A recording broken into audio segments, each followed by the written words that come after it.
Hi there and welcome to Invest Some Money. A lot of you probably wonder, how much money do you need to be financially independent? And if you do, then not to worry, because in this video, that is exactly what we're going to be talking about. The American dream has really changed a lot over the years now, hasn't it? The dream used to be about finding someone, then finding a well-paying job, buying a house, and starting a family together. While all of that is nice and good though, let's just say that a lot of those can be achieved by ticking off a single box, and that is money. Sure, it's a bit vain to say that money can dictate your happiness, but let's be honest here. Would you rather be sad about not having what to put on the table that night, or would you rather be sad about having too many chips broken in your Lay's bag? Money doesn't bring happiness after all, but it can definitely enhance your life to the point where you won't have to worry about not being homeless anytime soon. With that out of the way though, what does it really mean to be financially well off? Many people believe that in order to be financially independent, you need to be Elon Musk or Jeff Bezos level of rich. But that's not exactly right. It wouldn't hurt if you were that level of rich, but it's not exactly feasible for most of us. This is why in this video we would like to give you an idea of what it truly means to be financially independent and how you can know for sure whether you are already there or not. What it means to be financially independent. Before we get into the numbers, we would like to first explain what it really means to be financially independent and how can we quantify this. It's simple really. If you are capable of living on your own income and savings without any outside help, you're financially independent. Think about it like this: if you're an adult and you have a stable salary income and you own your very own home and car, then you're pretty much financially stable. If you can travel around with ease and pay for your medical expenses and repairs, you are financially stable. That is to say though that you're not cutting costs from other aspects of your life to afford all of that. If that is the case, then you're pretty much financially independent at that point. These types of people are able to retire at a reasonable age, and they can continue to live their lives from this moment on without ever having to worry about not being able to pay for anything. That is the ideal financial independence we're talking about here.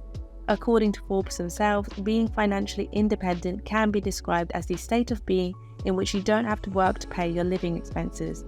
So if you can afford everything without looking twice at the price tag, then you are good. Just keep in mind though that livable net worth as a whole is not so simple to quantify, since it all depends on the kind of living that you're striving for. For some people, simply going to the mall every couple of days and buying whatever they want to is considered to be a luxury that they can only dream of achieving. For others though, every night is a party, every day is a new investment, and no matter how much they earn, it's never enough to cover all of the costs that they're piling up behind them. Regardless of which of these categories you fit into, we can still break down the template for the average net worth quite easily. Adults that are younger than 35 years old tend to have a net worth of around $76,300. Adults between the ages of 35 and 44 tend to have a net worth of around $436,200. Adults between the ages of 45 and 54 tend to gravitate towards the $832,000 mark. Adults between the ages of 55 and 64 go all the way up to $1,175,900. Adults between the ages of 65 and 74 can have a net worth of $1,217,700, and adults over the age of 75 drop back down to $977,600 per average. While those are rough estimates though, you can still use an online net worth calculator to see what your own net worth is. Afterwards, we recommend that you compare it to the average for your age range.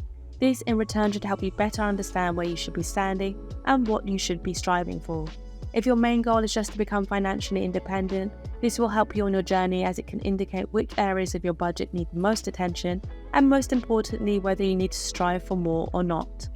How much money do you need to retire? This is one of the most important aspects that many young people overlook, which is why they can end up never really reaching their goals.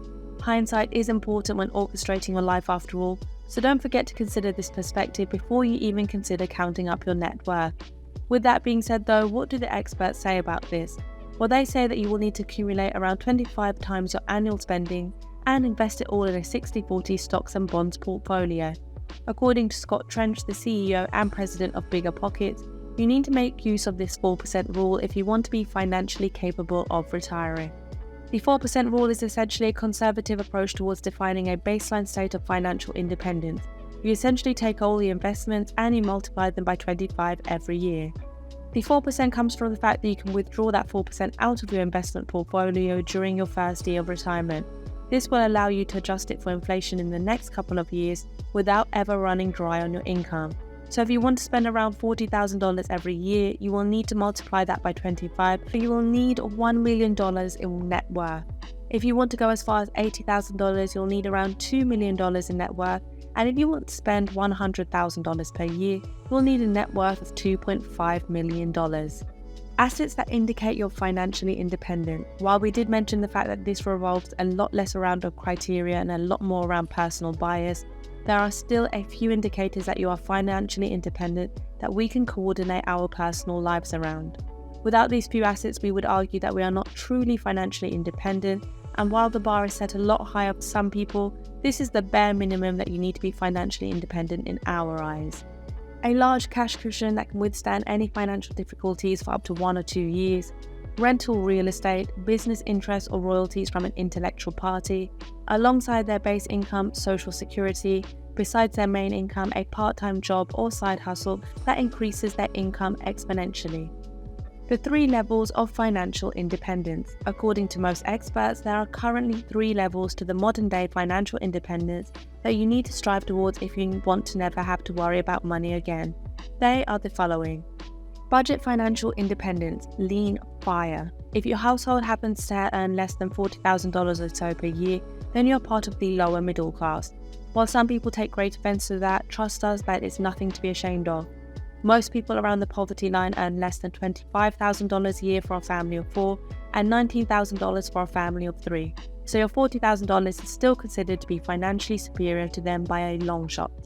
If you like your current lower middle class lifestyle, just know that you'll need around $800,000 to $1,600,000 in investable assets, giving you back around 2.5% to 5% a year in order to get a return of $40,000 every year. If you're currently dealing in the bull market though, chances are that you've gotten a way bigger profit on your hands by now though. Just remember that being conservative may help you a lot more in the long run, so don't think of it as a race, think of it as a marathon instead. If you happen to be losing money during your financial independence years, you should retrace your steps and calculate everything better so you don't end up losing even more in the long run. If you do happen to be in the lower middle class though, these are some interesting advantages and disadvantages that you may have. You can have only one spouse do the work while the other one lives the FI life. You may need to move to a lower cost area so that you save up on necessities. You may need to move into a smaller house or even an RV for that matter. You may either delay or reject the notion of having children.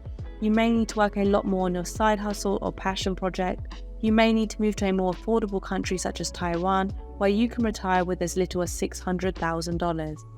Baseline financial independence. The median household income in the US alone tends to stay around $68,000 right now. As such, if you happen to have an average income of around $68,000 or so per year, you are technically considered to be part of the middle class. So if you will have around 2.5 to 5% of an annual return, you will need to invest around $1,360,000 to $2,720,000 to earn back around $60,000 per year.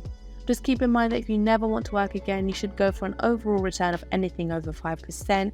You can technically go for 10% out of your investable asset, but never go any higher because you've already technically won at life from this moment on.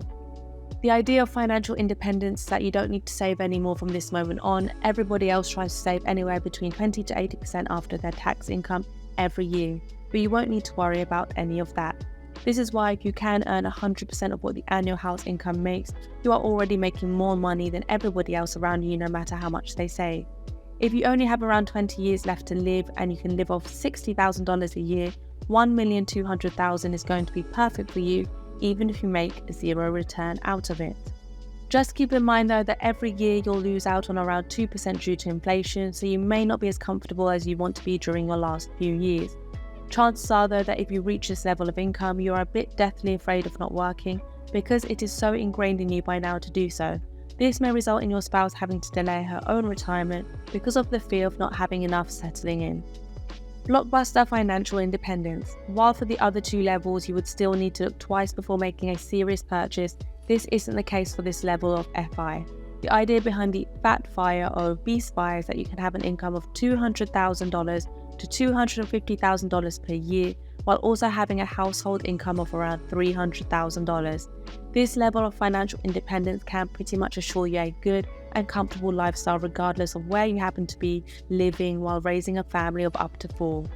But why $250,000 and not more? Well, the thing about that is that once you reach that level of financial independence, you don't need to worry about not having enough anymore. Quite the contrary, actually. Instead, in order to make more money, you need to work a lot more. Since the money doesn't even get used most of the time, it's practically not worth it to go for any more than that. So if we do count up the idea of 2.5% to 5% return, technically you would need around $5 million to $10 million per individual and $6 million to $12 million per couple in investable assets to get to this point. At the same time, we recommend that before you start investing, you actually pay off your house because the first year here can be quite rocky. So if you are making around $250,000 to $300,000 in passive income without even needing to lift a finger, chances are that you're living a good life at this point without a care in the world.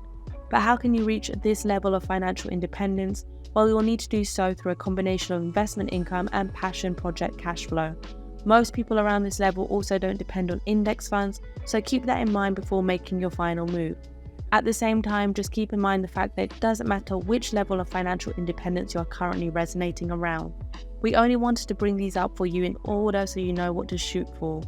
Some people will be perfectly happy with the budget FI category. Remember that you can still get to earn around $40,000 per year without ever having to lift a finger. The baseline financial independence category, on the other hand, is where most people would want to be at because it means that you can afford to live a carefree life without ever having to worry about breaking the bank just to pay for your necessities. The final level though is the goal that not that many of us reach, but the one that we should always aim for if we want to never have to worry about money again. Of course, this also depends on your current situation, where you live and how big your family is. For some people, even $300,000 per year could be insufficient. But let's just say that most of us are not part of that category, so we don't really need to worry about that anytime soon. So how much money do you really need? Well, the answer heavily relies on you as a person and of course on your general needs. What is financial happiness for you? If you are happy with less, why strive for more?